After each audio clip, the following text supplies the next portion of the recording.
Well, good evening, everyone, and thank you for tuning into this Pro-Forma financial modeling for affordable housing. My name is Jack Vanderkoy, and I've been involved with the Institute for Southern Georgian Bay Social Finance and Housing Study Group for the past 3 years, I think. And one of the things we struggle with is putting numbers to our ideas. And again, the Institute for Southern Georgian Bay is a think and a do tank. But when we talk about concepts, we really would like to get a sense of, what are the financial implications? And so, first of all, let's just talk briefly about the challenges that we face when we decide that we want to bring affordable housing into our communities. And the other thing I think we need to understand is how complex these projects are. To a builder developer, they know much better than I do how to do a pro forma and how to cost out a project. But to the average person, we really don't know. And so I've tried to make this as simple as possible. I've made a lot of big assumptions. It's certainly not a business case, but it does give you an indication of what incentives can do to bring affordability to a more reasonable level to be able to reach basically between the fourth and the sixth income deciles in our communities. It's no big secret that there's many factors working against affordability when it comes to housing. High cost of construction materials, shortage of labor, high cost of land, increasing interest rates, and the demand of investors who need to see higher returns on their investments, especially as interest rates move up. However, even with these factors, it is possible to build affordable housing, in our opinion, but it needs collaboration between all the parties, municipalities, the regions, our private developers, builders, and not-for-profit housing corporations and co-ops. And so, as I said earlier, the financial model makes several big assumptions. Do not use this as a business case. I think you need a lot more expertise and thus costs to be able to do this. There's also a lot of factors that we really have no control over, and that's the political environment. Ontario's Bill 23, Build More Homes Faster, has created an environment for more housing, but we have not taken into consideration the impact and any incentives that may be given as a result of this. Financial assumptions are noted, and they are based on real market data. Also, the income deciles were produced for the Collingwood Affordable Housing Task Force by NBLC consultants, and their numbers are based on 2021 consensus data and market or rental rates that are currently in place in Collingwood. So here's some more notes. First of all, I think we need to understand that municipalities are essentially not-for-profit entities, and they need to balance their budgets. Their revenues come in several forms: tax levies on residential and commercial properties, development charges for new developments, and these funds, of course, are to be applied to build infrastructure like roads, water supply, sewage treatment, stormwater management, etc. And then user fees, use of recreational facilities, parking fees, etc. However, we got to understand that where charges are waived, revenues must be made up elsewhere. And hence, if development charges are waived, other building developments will have to pay more. The other option that can be used is to defer development charges or other incentives, which would then be collected in the event that the property moves out of the affordability category. And these you normally would have a defined timeline to meet those requirements. In the pro forma, the net income was derived based on the market rents that are in existence in the Collingwood area, and they're fairly similar in most regions around here. I do show a small financial profit in all cases, and so I've worked the numbers so that at least you break even. And of course, there are many strategies that a developer or builder can use to reduce costs to ensure net positive annual cash flow, and that usually can be achieved through innovative financing and increased scale. building. A 20-unit building versus a 60-unit building has a huge impact on the operating costs, and so efficiencies, of course, are greater in a larger building. On the financing side, we've assumed 25% equity in this project. In other words, 75% of the project would be financed. Where a not-for-profit developer uses a social finance instrument, such as a community investment bond, this would assist in providing down payment or equity portion in the project.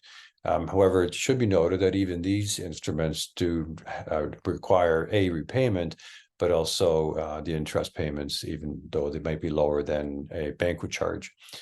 A not-for-profit developer is a charity. If it is a charity, such as Redwood Park Communities or Habitat for Humanity, donations will be accepted, for which charitable tax receipts can be issued, and thus lowering finance costs and improving affordability. And of course, donated land would also attract a tax receipt for the fair market value of that land. There's several options to make a project sustainable, and to keep things simple, I did not show the impact of a hybrid model, for instance, but a hybrid model has many advantages besides financial. First of all, I think it's creates a far better, stronger, and more sustainable community, which would be focused on people first. Mixed use would allow for ground floor commercial, which would normally attract higher rents. Mixed income levels. I think it's very important that we don't put all lower income people in one building, but that we attract different income levels for any particular building. And reduced rents will attract more favorable CMHC financing rates and the greater possibility for municipal concessions.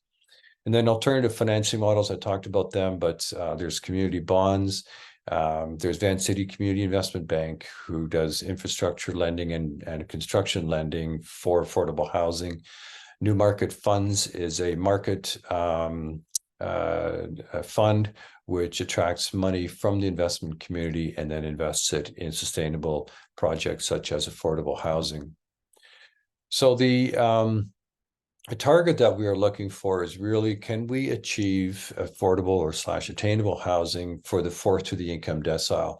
And here we show the income levels for each of these deciles and what the affordable purchase price would be for a home owner, but recognizing also that renters are significantly lower income. And but then we also show then what the affordable monthly rent is. So take, let's say, the fifth income decile, which is right down the middle. At that level, household income before tax would be $90,565. And at that income level, and given current mortgage rates and the fact that you would put 20% down and you have CMHC financing, etc., you could afford a house of $303,000. I can tell you there's no such thing available in our community. And so how do you now cater to this market? On the rental side, the fifth income decile for renters is about $56,990, let's say $57,000, and the affordable monthly rent for that is $1,425 a month. Again, there's very little, if anything, available at those rental rates. And so that is the problem that we are trying to solve by creating more affordable housing. So here's a pro forma that I've put together. The first line is basically a market build. It's based on an actual build here in Collingwood, and again, using numbers that are statistically or available to the public. No guarantee of their accuracy, but it's a pretty good indicator that this builder was charging $1,842 for a one bedroom, $2,153 for a two bedroom, at which point he's either breaking even or making a slight profit, and that would cater to the seventh to the ninth income decile. If land is donated, it would reduce you could reduce your market rents by 295% of market, and you would then attract to sixth to the eighth income decile.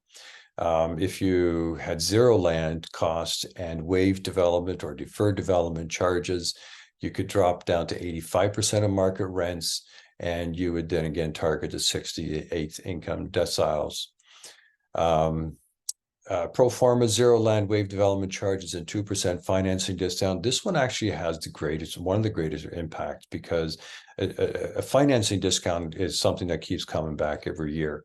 It's not a one-shot deal. And so you could go down to 70% of market rents, and charge $1,289 for a one-bedroom, $1,507 for a two-bedroom, and that would basically meet the income deciles between the fourth and the sixth income decile.